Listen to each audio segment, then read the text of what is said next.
Hi friends, let us look at some of the important news. My name is Dinesh Haria and I will bring everyday news for all of you. As of yesterday, 63,779 new corona cases were reported all over India. Total number of active cases as of yesterday was 8.23 lakhs. As of yesterday, 26.19 crore Indian got vaccinated. 5 states still which accounts for almost 50% of the cases are Karnataka, Tamil Nadu, Maharashtra, Kerala and Andhra Pradesh.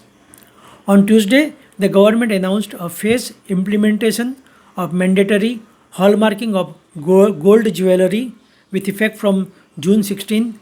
In the first phase, gold hallmarking will be available only in 256 districts from jewelers with an annual turnover of above 40 lakhs. What is hallmarking? The Bureau of Indian Standard, that is BIS, which is implementing the gold and silver hallmarking scheme in India, defines hallmarking as the accurate determination and official recording of the proportionate content of precious metal in the precious metal articles. So it is a guarantee of purity or fineness of precious metal articles.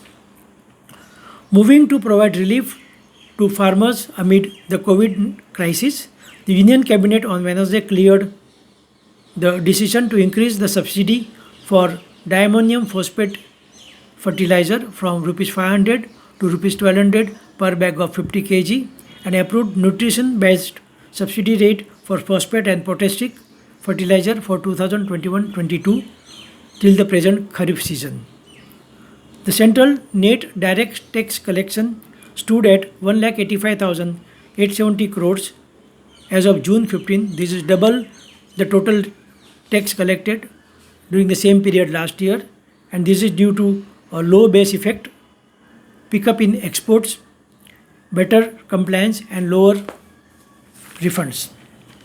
The Bombay High Court was informed on Wednesday that smokers and those who consumed tobacco were affected the most by COVID. A bench of justices Sunil Deshmukh and Girish Kulkarni asked the state government to spell out the steps it will take to protect such vulnerable citizens.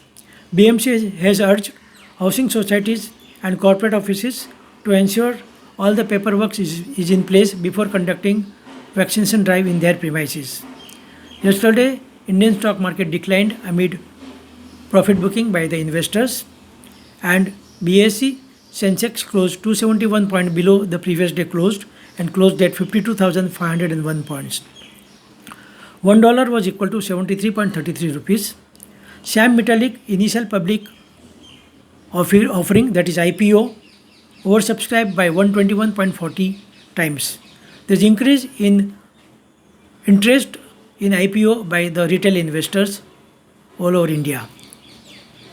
Investors' interest in the mutual fund industry as an avenue to generate long-term wealth creation is rising, with the SIP's asset base touching an all-time high of rupees 4.67 lakhs crore as of May end. This is Dinesh Haria signing off.